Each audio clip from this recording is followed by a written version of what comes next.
Welcome to the Man Up God's Way podcast, a show that dives into the real, raw, and relevant issues for men and their faith, life, and community. Now, your host, Jody Burkeen.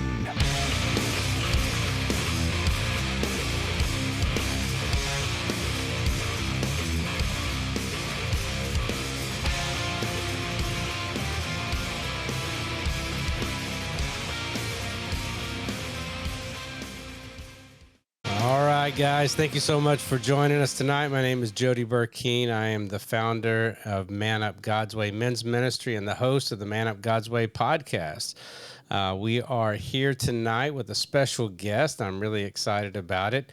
We have tried to do this a couple of times, and I think the enemy does not want this podcast to happen, but we are launching it tonight. We are going to enjoy it, and my special guest is Miss Jessica Maldonado. Jessica, how are you doing? I'm good.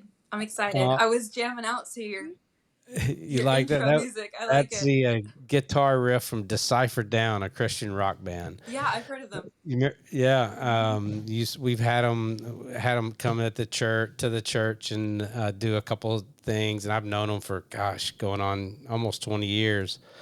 I didn't know those, that. That's yeah. So cool. I had when I was the youth pastor at our old church. I had them in 7 day slumber. Seventh day slumber is what it is. Come, and I've been friends with them ever since. So it's really cool. Yeah. Really cool. So, man, I am so I'm excited. Like I told you, we tried to do this before, and the recording just did not work out. We had some major blips going on, and then our schedules just got messed up. And so finally, here we are. And let me explain a little bit about how I know you, and then we'll get into your testimony and hear all the great things that are going on in your life. So I met Jessica and her family, her dad specifically, and her mom.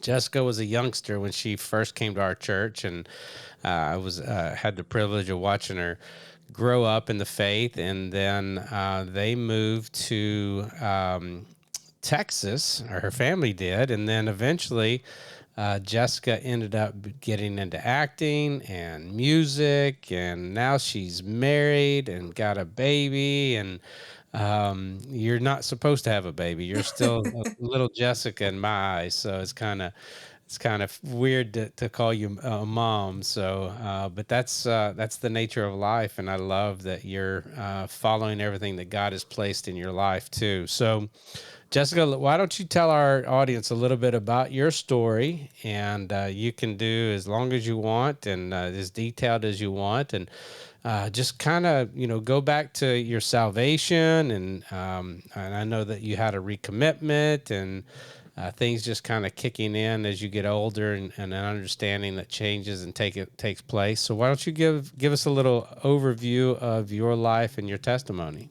Yeah. Well, like you said, we met in St. Louis at church, and my dad was a pastor. Mm-hmm. So grew up in the church, always knew God.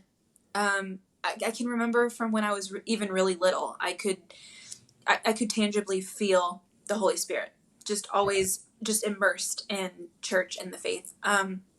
So like I'm sure all preachers' kids do, I went through a season of questioning my faith and, do I really believe this for me, or do I believe it because it's what I grew up in and I don't know anything other than that?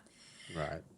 So that kind of happened around maybe when I was 18, kind of went through this season of doubting, and it was kind of really scary doubting, because I think we all go through it, but just like questioning existence, like really weird existential questions going on in my brain. I don't know. So it was like, is heaven real? Is hell real? I don't know. And so that was a season that I vividly remember sitting in the garage with my dad and saying, like, but how do you know? Like, how do you know that it's all real? But, like the Lord always does, he revealed himself to me in a way that I just could not deny. And then I met my husband around that age, and it was a huge thing because he was 22 and I was like 17 or 18 at the time, or 23, something. We were like 5 years apart. And Right. my dad, he was like, absolutely not. So they had to have this huge, like a very serious talk at the diner right down the street from our neighborhood. And he was only allowed to come inside the house after he had that conversation with my dad. So anyway, that's how I met my husband. And we both worked at Six Flags doing review shows, country, pop, rock, like Metallica. Like we sang some real rock songs. So we met there and both had a passion for music and acting. And then we got married in 2016. And we both decided that we wanted to move on from what we had been doing. And we heard about this place called Sight and Sound Theaters, which if you guys haven't heard about it, it is basically Christian Broadway. Yeah, you're exactly. That's a great way to put it. Yes. It's musical theater. It's stories from the Bible. Every single show that they do is one of the stories from the Bible. So we both got cast in the shows we were there for 8 years total, but we moved to Branson, Missouri from San Antonio, Texas. And around that time, because it's a Christian company, you're just immersed in the Bible. You're telling these biblical stories every single day. And so you almost can't help but start to actually believe it and want to know more about these stories. So I remember, I think it was Moses. We were doing the show Moses, and I remember hearing and acting out different scenes from the show and going, oh, I didn't know that was in that story. So I'd go to the Bible and read it. And so it was really challenging me to go back to the Bible and really read it. So I would say around the age of 22, I started really being serious about reading my Bible. I did a lot of mainly devotionals at that time.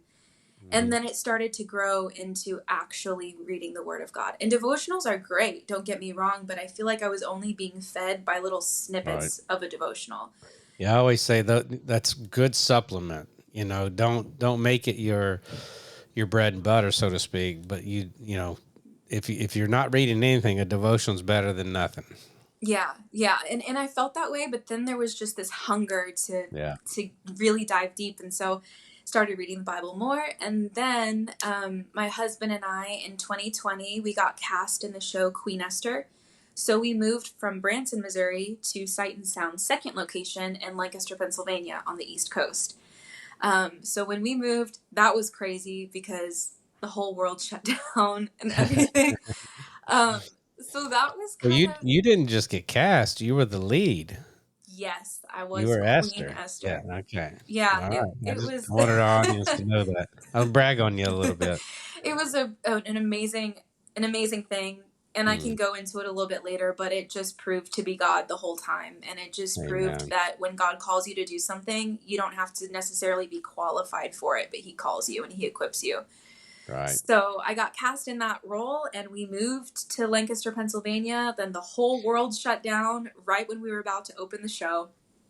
And during that time was another pivotal point in my faith journey. Because I know, like a lot of people, you're forced to stay. Well, especially on the East Coast, they were like, you can't go anywhere. Right. It was crazy, but we were forced to stay in our home, in our apartment, and we had no choice but we were either going to just like waste time and watch TV or spend time with the Lord. And so we did a lot of prayer time and a lot of just really being intentional with the Lord. And I really believe that it reset my perspective on why I was doing what I was doing. It's easy in acting or in singing, anything creative, or I would imagine even preaching. Sometimes you can make it about you. And it can almost be like you make that your identity. Right. And it really refocused and recalibrated my mindset on, okay, this is something the Lord is doing through me, but it's not me. Right. So yeah, that's kind of the journey to that point, and then when I became intentional about my identity in the Lord, I knew that nothing apart from the Lord was going to fully complete and satisfy Mm, me. that's good. So I then surrendered all of my expectations about my future. Backstory on me: never wanted kids, wanted to focus on my career, and honestly, I think I was scared of having a kid. There's a lot of things that go with that, you know, finances, and it hurts, and Yeah, exactly. and you change, and so I never wanted a kid. And then the Lord revealed to me.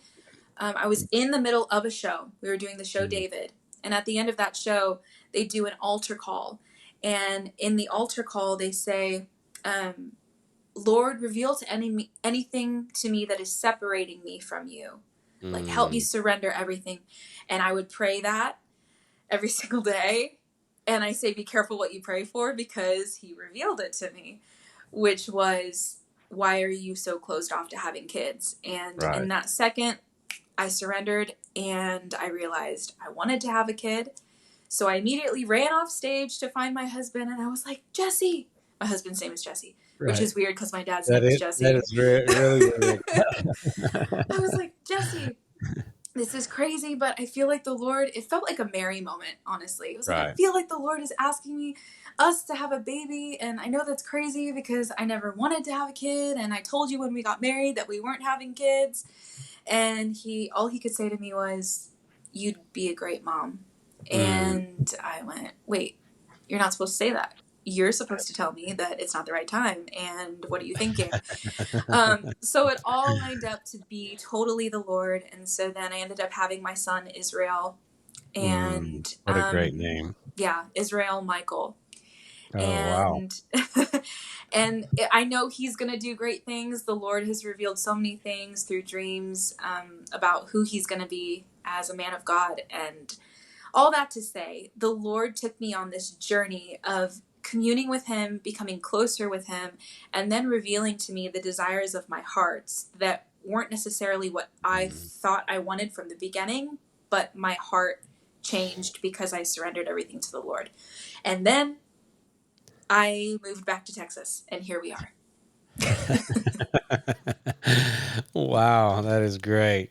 Well, the way that we kind of, I've been talking to your dad over the years. You know, you guys left quite some time ago, and obviously we keep in touch with what you're doing, especially when you were with Sight and Sound. And, you know, your dad and I text back and forth probably 3 or 4 times a year and just checking in and, you know, just little things. And then a few months ago, he sent me a text and he was like, "Listen, you gotta listen to my daughter's song." And very proud dad moment. And so you have gone from, you know, acting, and I want to go back to your acting here in just a second, but you've gone from acting now to not only being a wife and a mom, but also now you are singing and actually recording songs that are really, really good, just by the way. So we're going to let our audience hear some of those songs here in just a minute, but I want to go back to your acting. And now, were you an actor in high school? Did you do plays and stuff like that in high school?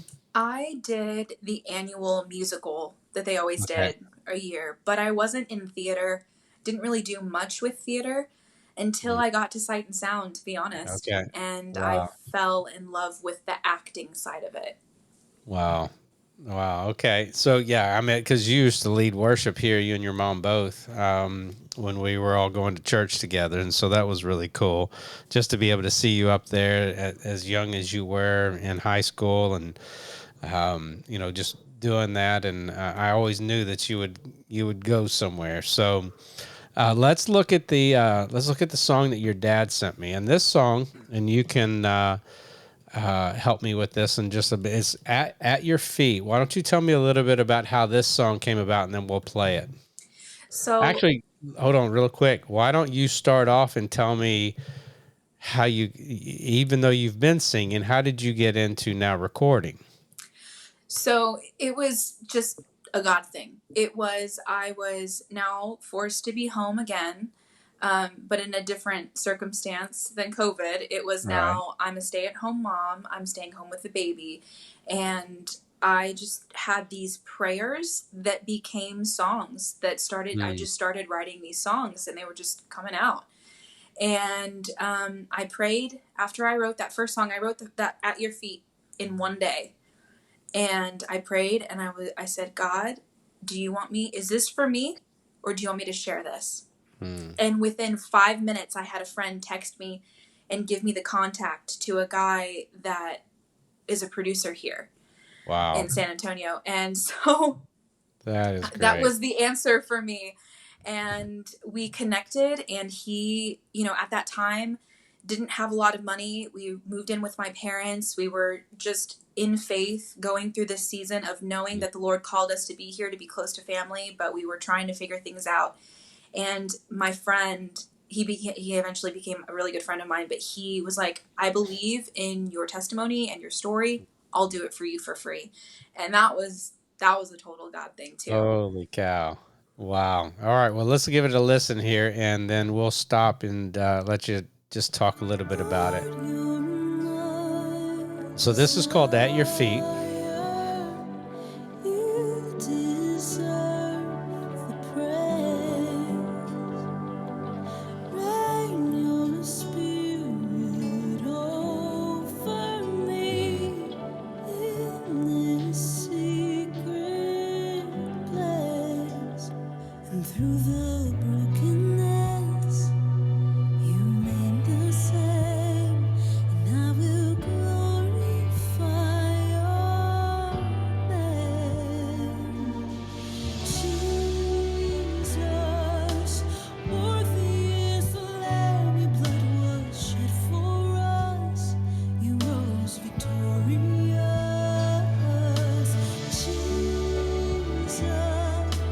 Jesus, you're the Prince of Peace. We give you everything, Lord.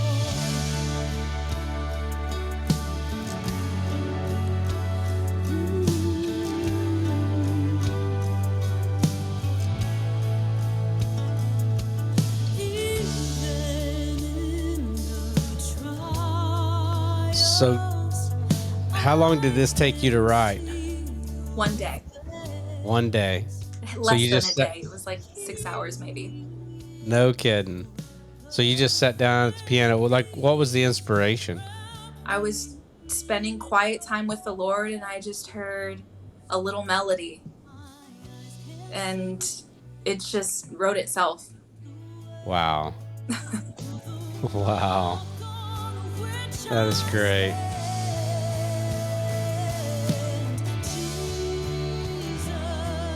So did you start with the melody first, or did you start with the lyrics first? The melody, a snippet of the melody came first, and then the lyrics came with that melody, and then as the lyrics came, the melody came. It like all together wrote itself. Wow. Holy cow. I've always been fascinated with songwriters and the music and all of that. I can barely play a radio, much less any instrument. So I don't even try, but I'm a lyrics guy. And so I like the lyrics of songs before I like the melody. And so if the lyrics get me, then I'm all in. It's like a puzzle. I love puzzles. And so I think that's why I like songwriting, because I'll get a melody, right? It's the Right. first melody which is later in the song, it goes, I give you everything, I give you everything. That's the melody that came to my mind, and I was Mm, da da da da da da da da da da, and I was just like, give you everything. It just fit. Give you everything, give you everything. And it was my prayer too. right. And then it sometimes when you have a line of a song, sometimes I only get Mhm. one word. Like I hear the melody and I'll hear a melody and I'll just get one word. And I'm like, okay, well that one word goes, it's like a puzzle connecting the Okay. rest of the words Wow. together. I don't know, it's hard to explain. Wow. That's just how I do it. Right. I don't write the melody first and then lyrics. It kind of just is a puzzle that comes together. Comes together to okay. All right, that's cool. That is really cool. Yeah, I've always, because for me it'd be like, okay, well, I want it to sound like this song. You know, in my head, I'm going, oh man, I wish it sounded like you know, a Soundgarden song or Pearl Jam. You know, because that's what I grew up with was the grunge music. But I struggle with Christian music because it doesn't like there's I'm not saying all of it. Some of it is just passionless. It's just kind of like, you know, it doesn't feel like there's a lot of passion in it. And then there's, you know, somebody like Lauren Daigle comes out every now and then you can feel the passion and hear the passion and Yeah, stuff like that. there's a formula. There's an actual formula to writing music. Okay. And sat down with someone and they were saying, you know, there's a formula and you're supposed to have ABB and like all these different phrasing, and I'm like, but David just wrote psalms. Like Right. they didn't rhyme, like he just like did it. So I've had advice from other people, like my friend Ryan Fonseca, who produced this song that we just heard, who said, just let the song write itself. Right. Don't force it in any way. You start it, and then, like, there's another song that I wrote that became a country song, and I didn't mean to write it as a country song. It just happened. Right. So it's just, you just let the song write itself. And I feel like, especially when you're writing Christian music, it's not the song writing itself. It's the Lord guiding you to what it should be. Well, yes, I agree, and sometimes I'll disagree because I think it's a little bit of both. Because you know, sometimes with that formula, they're just trying to belt out, you know, a hit or something like that. But man, you can just to me, I can tell the difference between a song that's passionate and, you know, I think God led compared to, man, let's just get it as fast as we can and put it on a Christian station. Like this song, when I first heard it, I was just like, I sent it to the whole church. I was like, you guys got to listen to this. This little girl went to, and I kept saying, calling you a little girl. This little girl went to our church. She went to our church. Listen to it. So, That's so funny. but yeah, it was just, I feel like there's passion behind it. You know, and what you said, it was just kind of the Lord leading you into this puzzle building piece. And it turned out to be a great puzzle. Well, thank you. Yeah, it was bred out of right after I had the baby. It was about 3 or 4 months postpartum, and I was dealing with all of the like postpartum depression, postpartum anxiety, and it became very crippling, Right. especially being a stay-at-home mom, being at home by myself. Right. And these were just the words that I was praying to the Lord. Like, you go before me. You never leave me. I know that you're here. I want to give you everything of who I am, but I'm also scared. And I know that you're there, but I don't know. Okay, I'll just give you everything. It was kind of, that was just the prayer that I had. So this really was my postpartum emotions, everything, that I had dealt with, leaving a comfortable place and my career to now doing what the Lord asked of me, have a baby and move to Texas. And so that's what it became. And so I love sharing the story behind it because there are so many people, especially women postpartum, that experience this postpartum depression and anxiety, and it feels like there's no escape and there's no way out of it. And I honestly don't know if I could have escaped that mindset without my faith, without the Lord. Amen. Amen.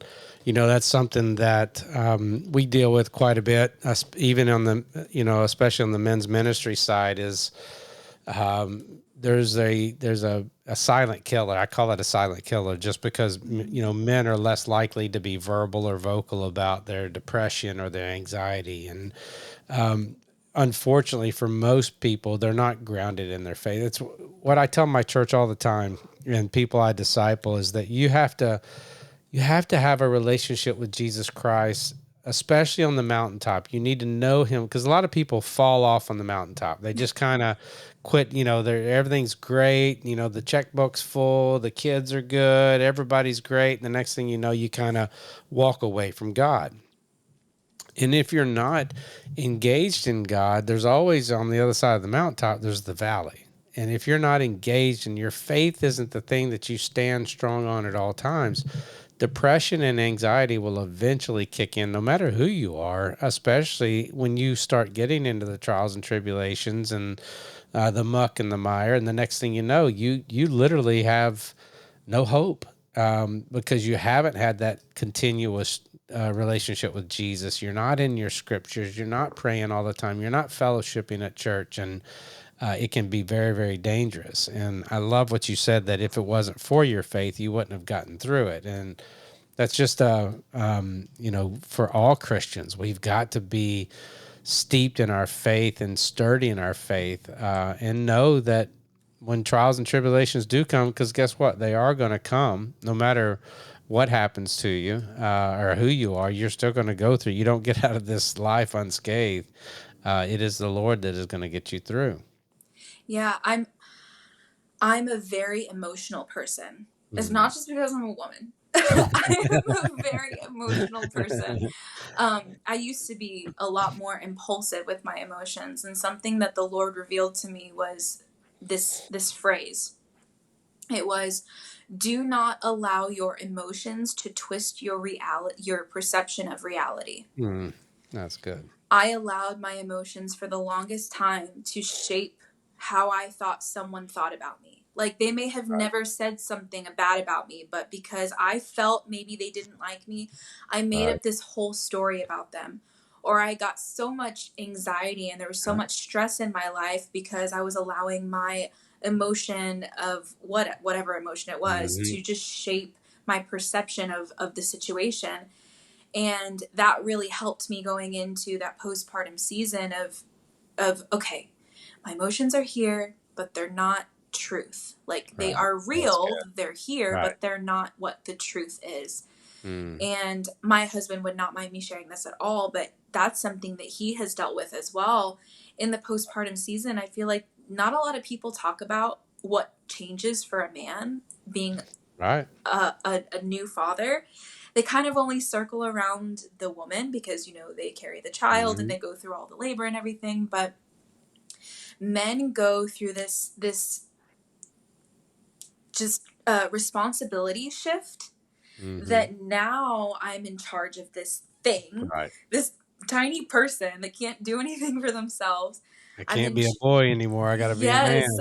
I'm a man now. I'm responsible. I need to provide financially. I need to provide all these things. And so my husband went through a really hard season, and he's still kind of like trying to navigate where the Lord is asking him to be. But he experienced that shift in identity. And again, if it hadn't been for the Lord and the truths that the Lord had instilled in both of us in our relationship before we had our son, it would have been really, really difficult to get through this season.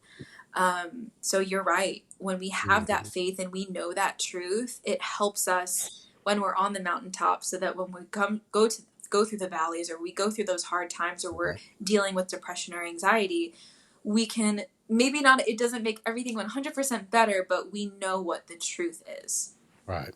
That's so true. When Nan went through cancer in 2015, 2 weeks before we started the church, it launched Ignite Church. We found out she had cancer. And so for the next 9 months, she went through chemo and all that kind of stuff. And for the next 9 months, it was just like she was sick all the time. I was taking care of the kids, trying to run a church, had a business, just doing all these things. And then about the 10th or 11th month, she comes out of cancer. She's starting to get healed. And the next thing you know, she's taking back over the household chores, and she's, doing all the things that she used to do and taking care of the kids. And there was a moment where I'll never forget. I got up out of bed And when the way that I look at my bed, there's a hallway, and at the end of the hallway is our bathroom. There's a big plate glass window right there, and it's a walkout basement, so it's kind of on the third story.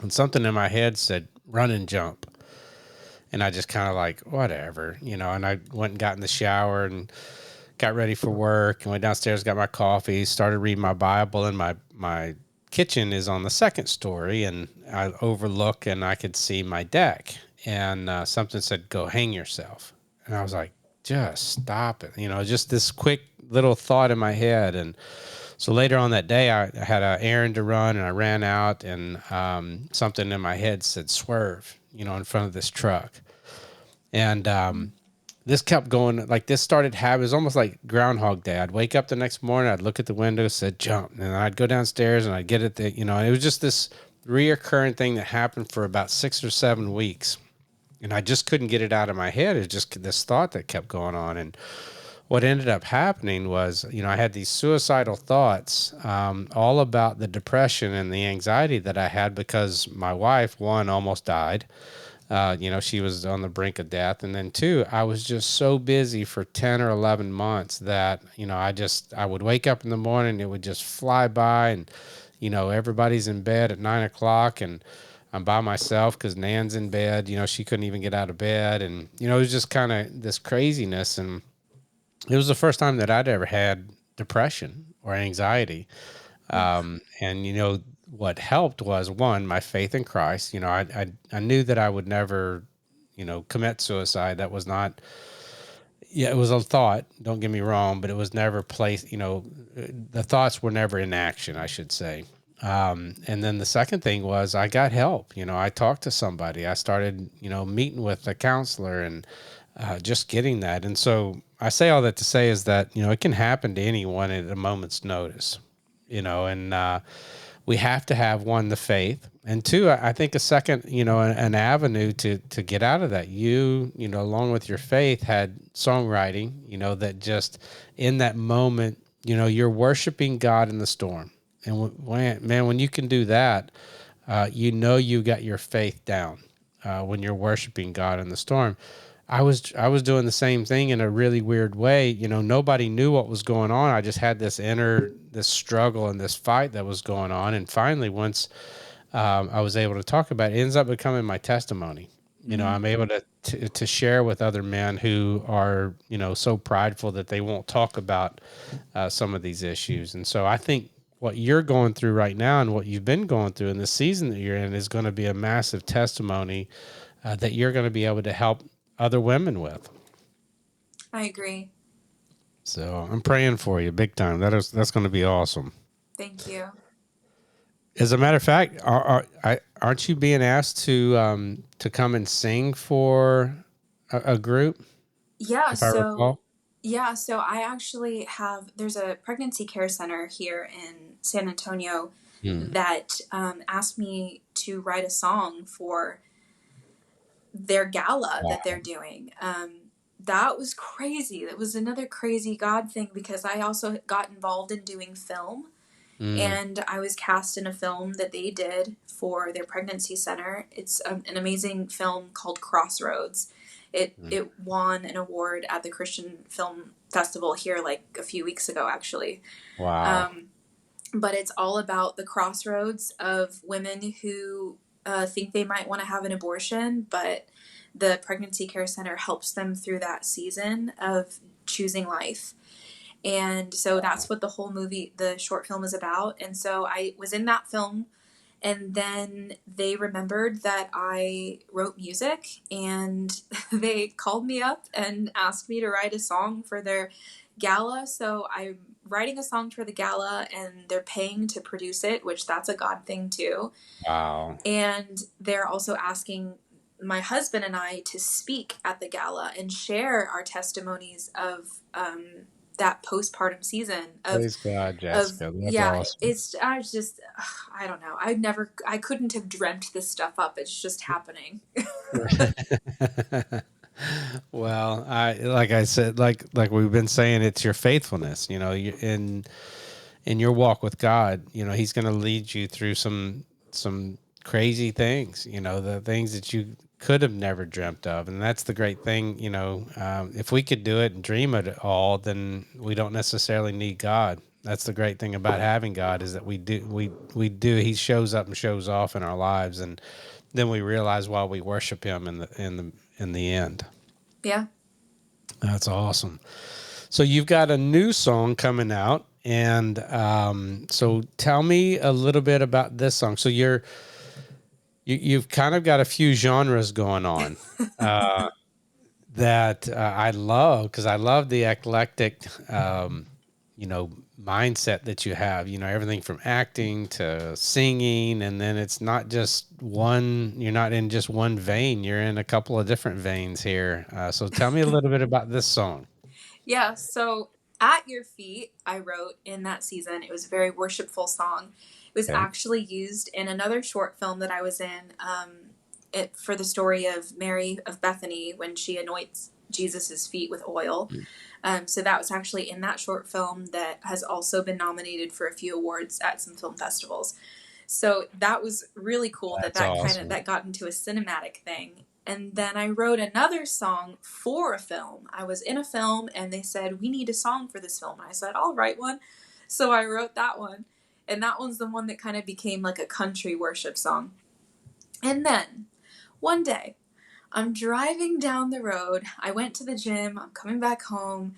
And Texas doesn't get super, super cold like St. Louis does. Right. But when it gets cold, we're kind of spoiled. When it gets cold, it's not really that cold. It just feels cold to us. Right. So it had been really cold, but I put the windows down and it had started to warm up a little bit.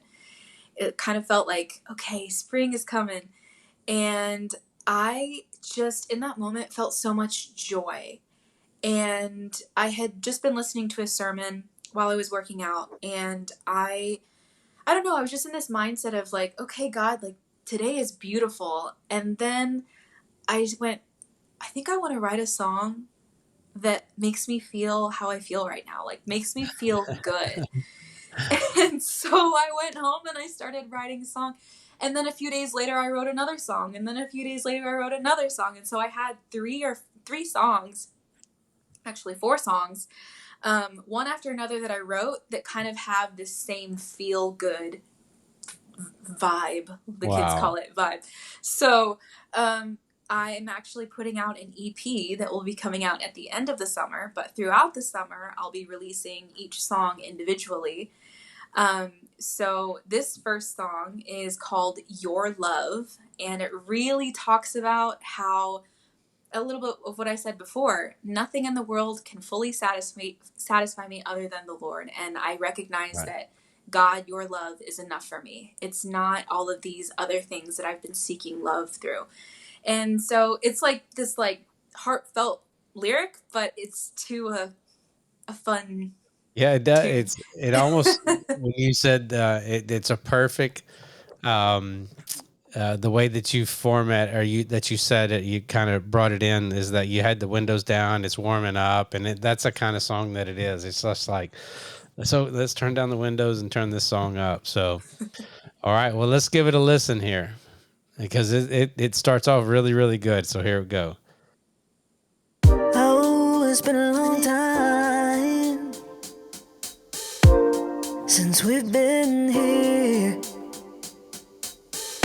Can't find the words to tell you how I feel. What once a color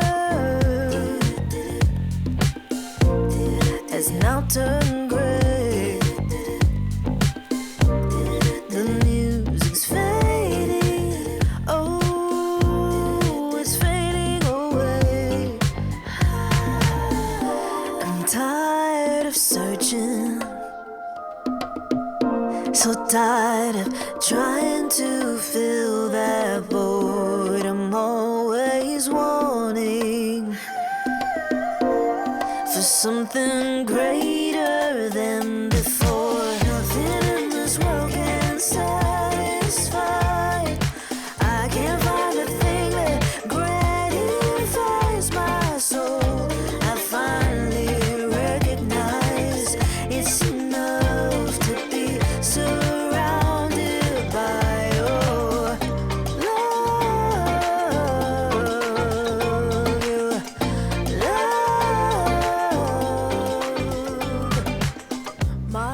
Okay, so you were in the car. So tell us how you started this song. So I just got um your Right. love, your love. So then that kind of just like started. I don't know. It was just, yeah. It really is the beginning when it says it's been a long time since we've been here. I had kind of gone through a little bit of a season of, obviously relying on the Lord, but I felt kind of out of that postpartum depression. I started to get a little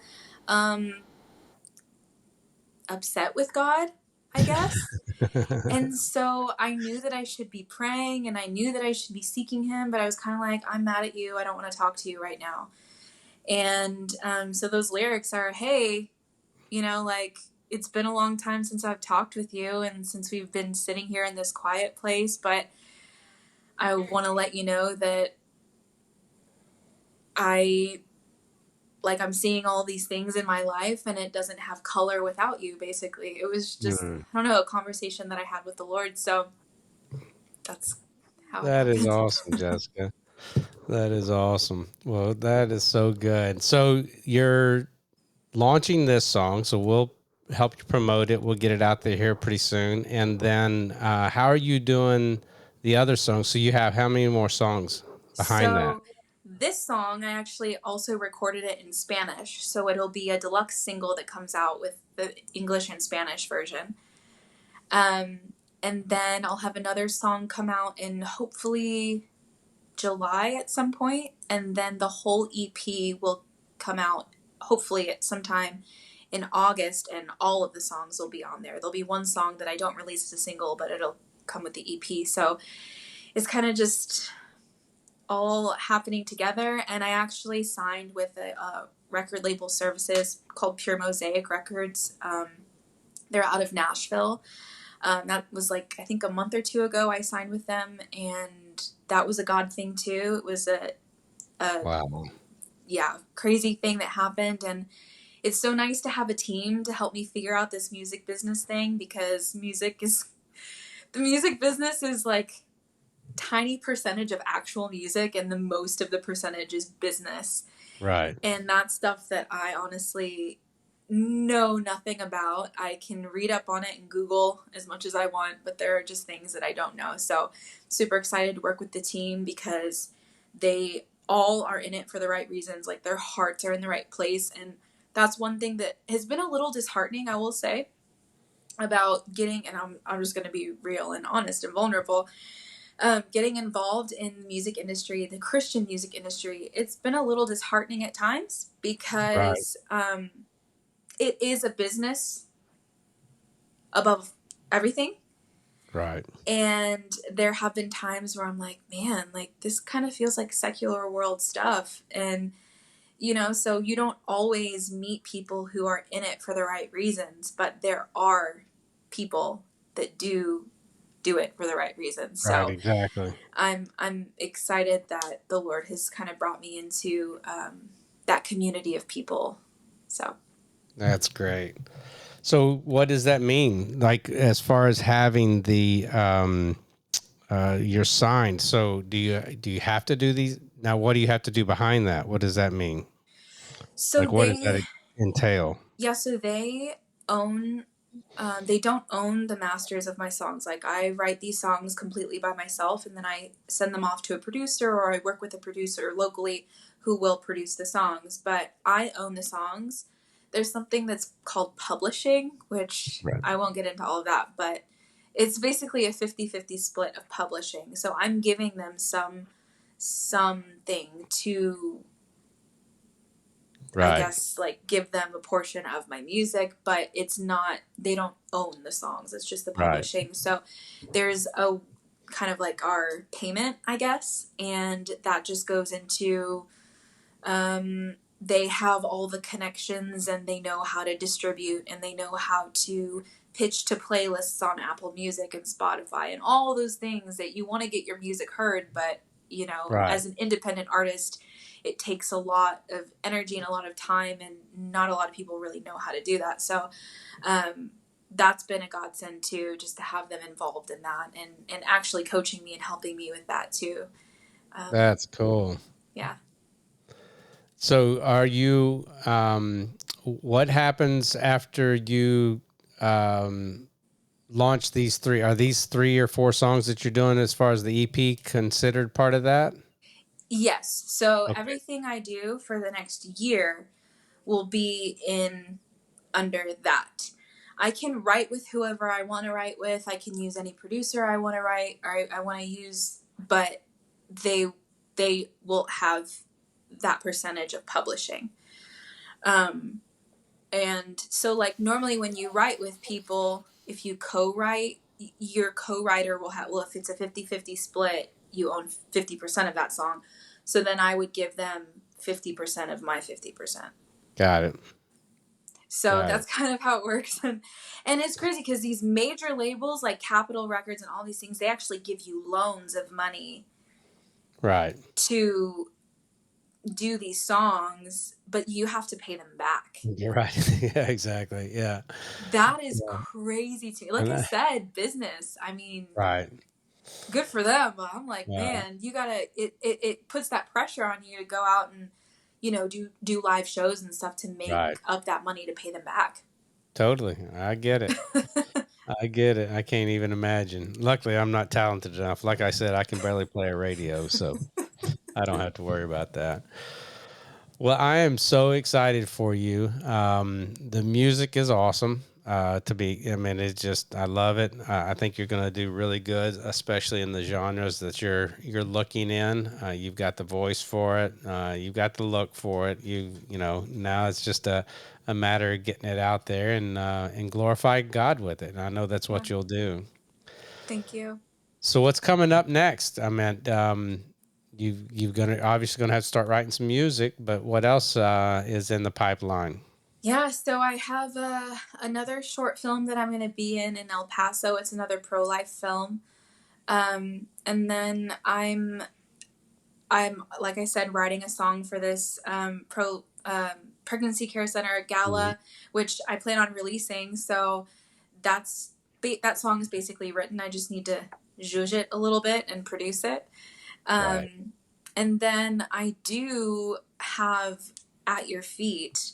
I have that in Spanish as well that I'm going to be releasing soon too. So it's exciting That's because great. that side of having that Spanish aspect is something that, I'm Hispanic, I'm from Texas. I really want to dive into that part of Hmm. who I am. And so even this music, the EP that I'm going to release, it's not quite the genre I'm headed to, but it's getting there. So I'm Okay. wanting to add more like Latin to it. More, Okay. not necessarily like ding ding ding ding, not like that, but like, have you ever heard Los Lonely Boys? Right. Yeah. Or like Santana, like just that Yeah. like nice guitar. Like I want to start adding some more That's of great. that kind of guitar and I don't know, some Latin inspired stuff in it. So we'll see. It's something that's never really been done before in the faith-based genre, but I'm going to be the first one to do it, I guess. That's great. Well, like I said, I am so proud of you. I know you're going to do well with it, and like I said, we'll start promoting it for you and help you out as much as possible, and try to get it Thank out to you. our audience as much as possible. They'll love it. I know they will. They'll love it. You know, what's crazy about our Facebook page is we've got 60,000 followers on Facebook, and Wow. 60% of them are women. So Really? yeah, yeah, it is. It's That's crazy. really interesting. Yeah, it is. It's very interesting. So, I'm not saying that's the only genre you're going to hit. I'm just Right. saying it's not just men only.